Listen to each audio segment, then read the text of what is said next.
Good morning, class. I'm recording this video to show you exactly how, not exactly, but almost exactly how you will do this project assignment. And to make it easier, I'm going to suggest that you will do the submitted Word document. So that all the typing of commands you do in Word, you test it in the MATLAB, but then you do it in words. For example, in Word, then you don't have to type in the percent symbol, right? So those are just anything when you turn in, you put it here.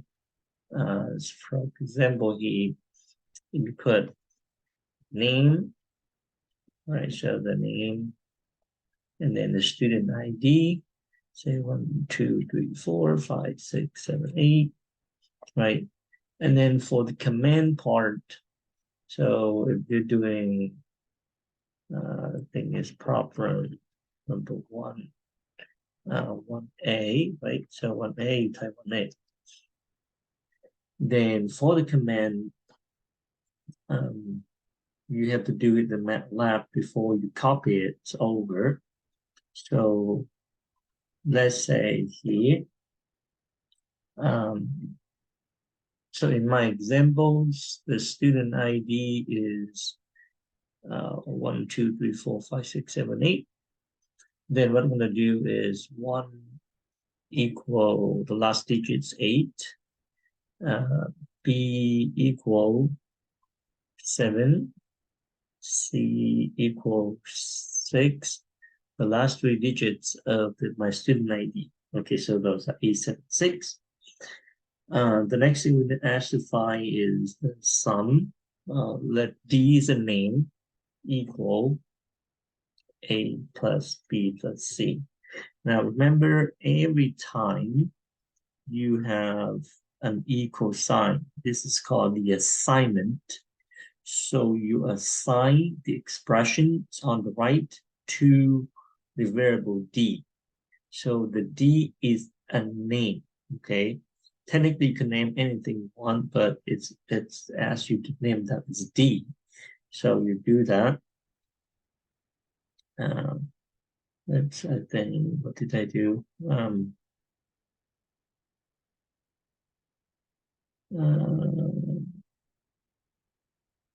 What did I do here? So I have D equal A plus B plus C. For some reason, it just showed equal sign. Right, so D equal A plus B plus C. So that means we add the 3 numbers equal to D, and now D has value 21, right? So that is 1A. Right, so once you have that done, right, so what we're going to do is this command works, right? The A equal 8, B equal that. This, I will copy it. Oh, can't copy it here.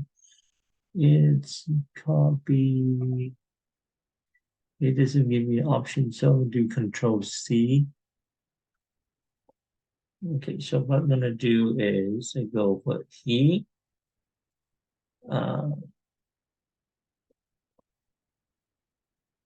So I have A. So this is part A.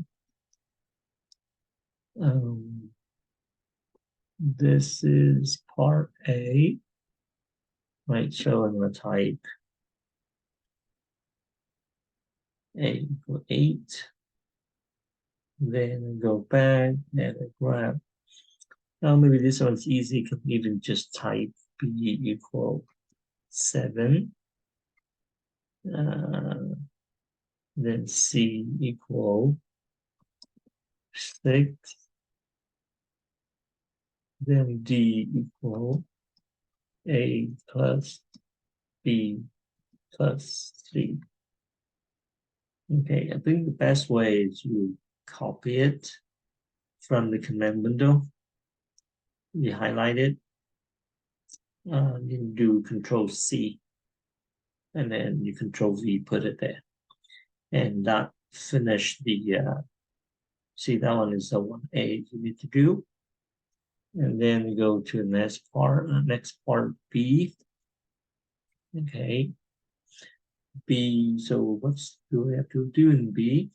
B, you need to define the functions y equal a plus 1 times x e to something, right? I can just make up my functions, so you will be different.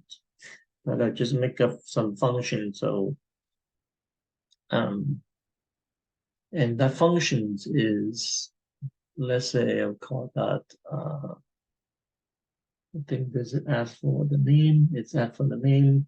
You can name it the same. Let me check here.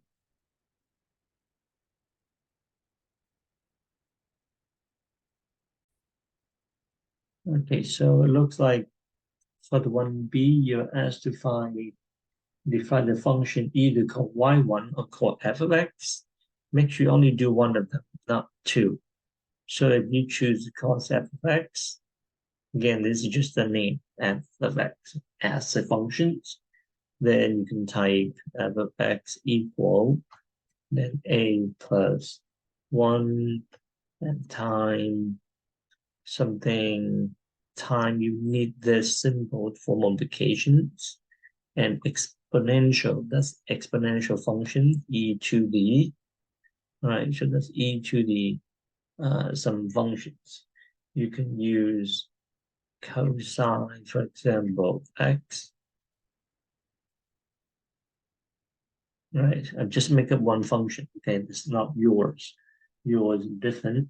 So I have the functions here is a plus 1 times e to the cosine x, right? So that is the name of the functions.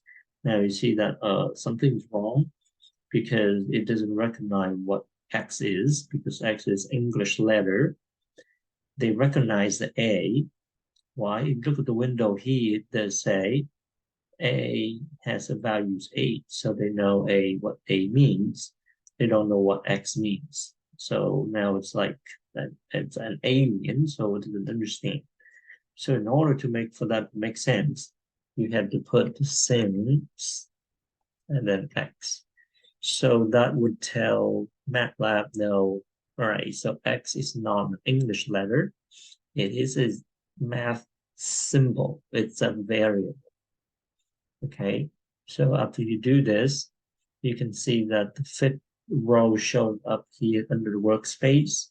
X has values x and symmetric symbol. So the class is symbol, right? So once you have that, use the up arrow key to choose this commands again. And so I don't have to type it the whole thing again, so you enter. Now it makes sense, right? So the function f of x is 9 times. The reason it turned into 9 is because this is a is 8 plus 1 make 9, right? So it's 9e to the cosine x. All right, so you got symmetric, you got the functions label. Then when you have the function label, you are asked to find, let's see, you need to find the left limits, the right hand limit, okay, and declare these as P1, B left, okay. So it asks you to define this name. So P1, B, that problem 1, part B, and right means the right hand limit equal. Again, that is just the name. So that you know, it's like you give the name so you can reference and you know what that means. So this means I'm going to do a right hand limit. And this is in problem 1, part B. Right, so how do you do the left hand limit? The command is limit L-I-M-I-T. Okay, L-I-M-I-T. In open parentheses, So limit of what function? So the function I just named is f. So this f. You have to tell variables. So x is a variable. And I have to say x approach what values. I think we asked to find x approaching 0. So x approaching 0, so when you put 0, and you see there's a suggestion here, you put in a quotation mark, left, close. Okay, that would be the left-hand limit. Okay, the left-hand limit, you enter. Yes, okay. So let's do it for you. So the answer would be 9e to the first power. So that's like 9 times e. You can do the same thing. If you want to do it quick, you can use the up arrow. I'm going to use, click on the commands here. The command here, use up arrow. And I choose this one again, but I change it. Wait, I think I did it backward. I need to change it.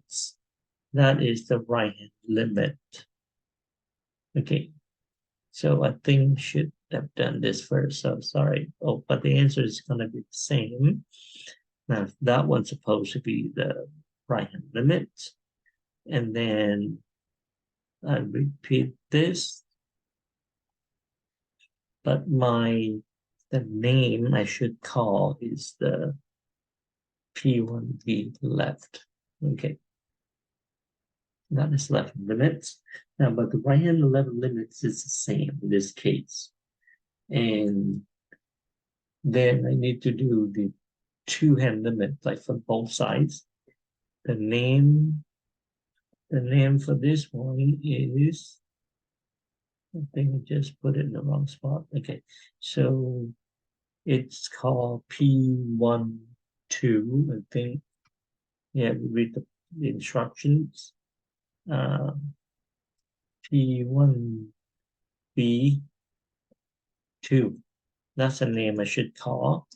And this time we're going to find the limit of the function f, x approach 0. If we don't put anything, that means a limit from both sides. Okay, that's for both sides. That's that. And then I'm going to do, so we asked to find the derivative in the second derivative. So we all start with, the name should have problem 1, part B. Now for the derivative, again, you can you actually name it as dy dx. So that is the name of the derivative. And the command is diff. Okay, it's like a limit. The diff is for differentiation. So you differentiate the functions f. What's a variable? You need to have variable. So that's x. Again, make sure you have to do it in that order. The diff, open parentheses, the name of the function, comma, followed by the variable you want to take a derivative. This function variable is x in this case. So you got that one. Okay, so that's a derivative. Now e to the cosine times sine of x. That's the chain rule. And you also have to find the second derivative. Then the name is P1B again. Let's call P1B. The name is dYY dxx equal. And I have the second derivative is just the derivative of what? Of the first derivative, right? So all I do is the first derivative I name is P1B dy dx, right? So that, okay. So read this command again. This command, I'm asking MATLAB to take the derivative of the P1 dy dx, P1 dy dx. Now that is the derivative of the original function. So you take a derivative, that gives you the second derivative. And something is not right. It's just because the name unrecognized function of variable PB P1 PB D1 dx. You see the typo key. You see the problem is it doesn't know what PPB dy dx. There's nothing in workspace. It has that name, so it can't do. And the correct way is you see that one. They know, okay, do you mean this one? Yes, that's what I mean. P1B. There we go. That's the second derivative. All right. Now, I think this is done 1B. So once you're done, everything looks good, right? So now you're done. Sometimes you got error, things you fix it, and you go back. And now I put the correct command in Word. Okay. B, where's B start? Okay. I start with naming a function. So, oh, not the symmetric first. We have symmetric. That command is correct. Put it in here. Okay. Put it in here. Then I go back. Then I go back. What's the next command? Make sure you don't left out anything. Control C. Go back to Word. Control V. All right, so that's the next line. Go back. What is the next command? The next command you're going to start with like a double arrow key. Control C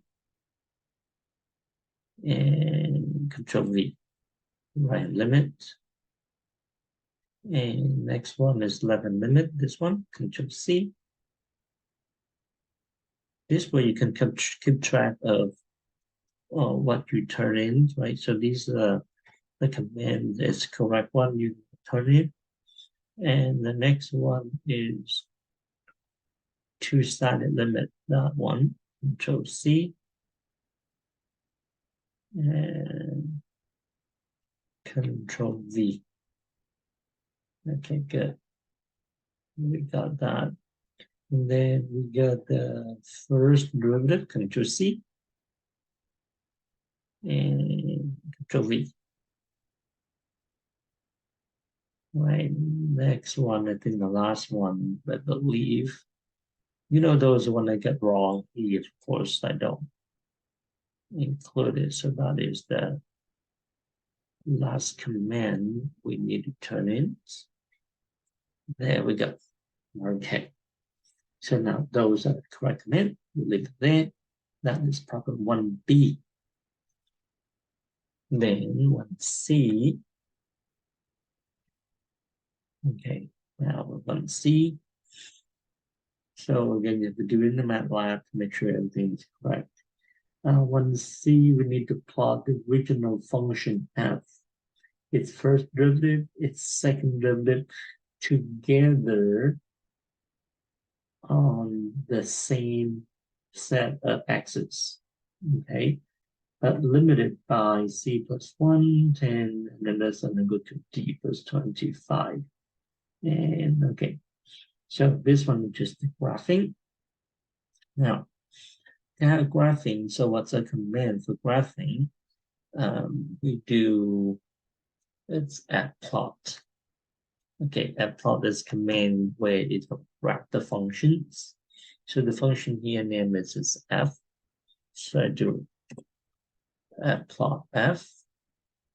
And let's see how that will go.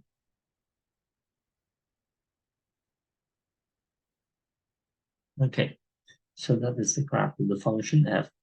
Now, what happened is, well, we need to do two things. One is we need to have the window change. So the requirement is the x and the y has to change, not from -5 to 5. It's had to change from c plus 1 divided by 10. No, sorry. Yeah, c plus 1 divided by 10 less than or equal to x. Yeah. So the lower limits you need to change. So in order to change the x limit or the horizontal axis, the command is xlim. Okay, so that means you're going to change the smallest x values and then the largest x values on the window. So here we asked to do, you need to specify the interval. So the interval, you use a open bracket. Okay, so that means if you put like 2 to 10, for example, just make it 1 first. Then you're going to see it change the window, right? The smallest x on the left is 2 and the right is 10. But we specifically asked in this case, the lower limit has to be c plus 1 divided by 10. So type in c plus 1 divided by 10. And then the right-hand limit is d plus 25 divided by 5. Okay, so that's instructions ask us to do. Each of you will have different value because your C and your D is come from your, the student ID, so it can look very different. Okay, so put it here.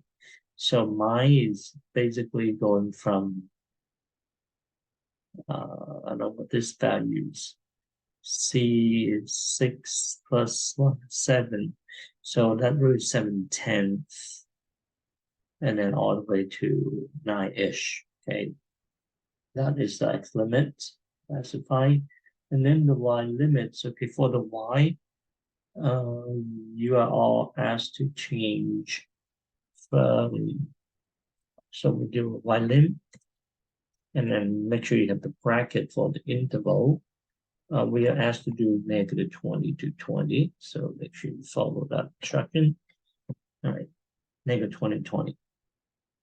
Look, oops, okay, my graph doesn't look so nice, but again, it just technically, again, my functions here is not meant, maybe I'm just doing random graph, so it doesn't show a nice graph, but okay, so that is that.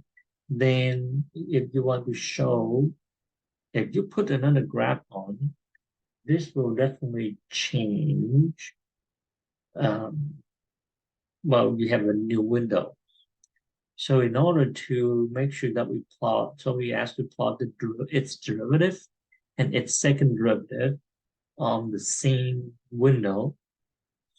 Then, so this is what it means. If you put a plot, a graph, right? If you graph another functions, we have to find the plot the derivative. The derivative is P1b. Remember, oh, it show up P nice. Remember, we named the derivative as P1b divided by x. So this is the one we need to graph there. Okay. Now, if you do this,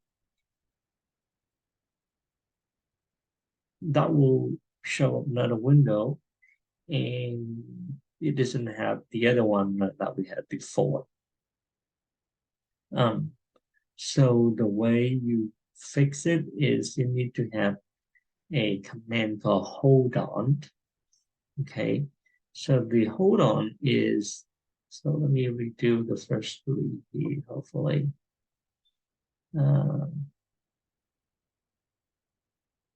Okay, so let me plot this again. Okay, that's one. Right, so that one, x limit, change. And then it's not this one, but the wrong one. So this is the one we asked to find is this one, x limit. Y limit is this one. Then add plot. Then before you plot the other functions, you put the hold on. Okay, that will hold the graph unchanged. So I can plot the derivative function.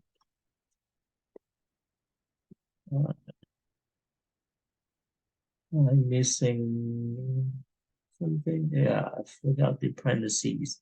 When I copied, I didn't copy the closing parentheses. That's why it doesn't take it now. You see, that's a dy dx. Okay, so that's a derivative. And I need to graph the second derivative as well. And the second derivative, I name it P1b dyy dx, close parentheses. That's the second derivative. That's the second. Nice. Oh gosh, 3 graphs on the same axis. I love it. Okay, so that's how you do. And that is the 1C. Now, again, once you've done this, if it looks nice, you can close this window if you don't need it. You can close this one. I think it's all looking good, right? Then what to turn in? You need to turn in the command. Okay, so which one is starting 1C? And 1C, we start with plot. The command, Control C, Control V. What's next? Notice that xlim is not what I 2 to 10. This is what we need to do. So Control C, Control V, and then the plot. Control C.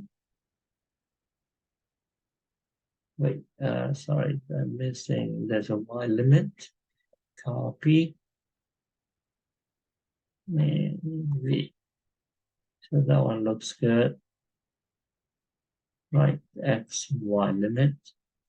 And then X plot X, Y, yes, and then plot the. Okay, so I got to be careful. I think the next one should be hold on. Because I'm exploring, so some of these are not necessary, so make sure you keep track of. But plot the function f. This is x limit, this is y limit. Hold on, that means I'm not going to change the new axis, the new xy axis. Then I plot, well, this one is wrong command. So that should be the one down here, Control C, and Control V. That's the first derivative. And the second derivative. Control C, Control V. There we go. I think we need to label the graph. So there's 2 more things we asked to do. We asked to name the title. The command for the title is this title. What is the name? Y1 versus X. So put apostrophe and then Y1. Actually, my graph is called F, so it should be F versus X. Apostrophe, close parentheses. That gives you the title. You see the title up there. And then if you want the of the X label. So you type X label, and then the text. The text is all within apostrophe. So X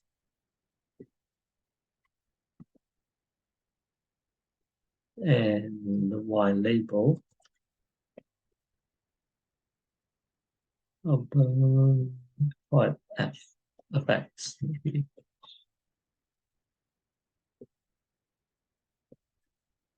And then you see, then there's a label X label here and Y label. Because I deleted the graph earlier, it doesn't show the graph anymore. But these three commands actually are the one that they need. Control C, Control V.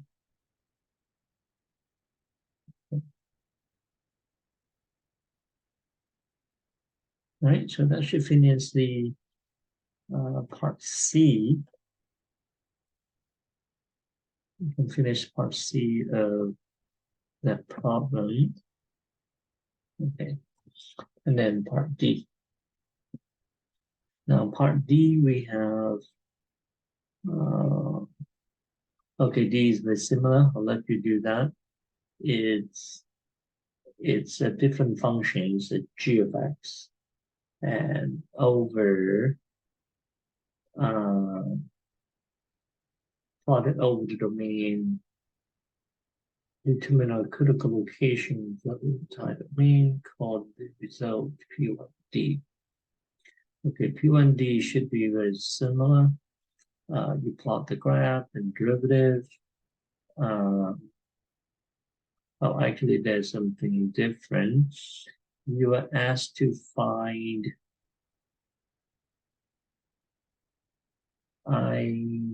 okay.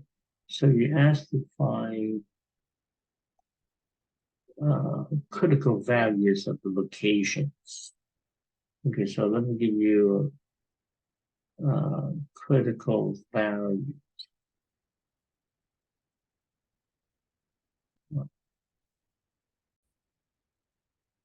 In D we asked to find the critical values in graph. So first I need to have the function g. Okay, so again, we need to label the function g. G is defined to be c plus 1 x times cosine, arc cosine. Again, I'll just make up something over here. You might not have the same as my c plus 1. Make sure you have multiplication symbol times x time, and then arc cosine. By the way, the arc cosine function is ACOX. Okay, that is inverse cosine. So that one is, okay, so let's say something like this. Okay, so that means 7 times x times inverse cosine of x. Okay, now the graphing is the same. If you need to graph, you use plot symbol. Now I need to grab the function g, and it says over the interval. If you just need to grab over a certain interval, you can use a symbol at once, like g, then you put the interval it's go from. Okay, so again, you could have 1 to 10. So that one means I grab the function g on the interval from 1 to 10. For my case, I don't see the graph because it may not even, my window is not correct. Let me change it again. Let's do just grab the function g. Okay, so that showed me where the graph at, right, from negative something very small. So, and then if you need to adjust, then you can adjust. See, that one pretty small, and then kind of to the left between -1 and 1. So that would suggest that you need to change 0.1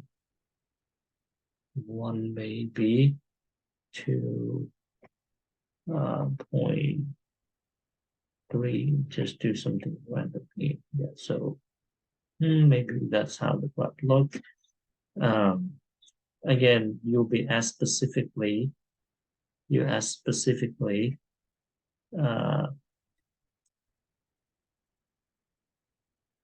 on the window, but here I'm just doing something random. And you need to find the derivative too, so that thing is the same.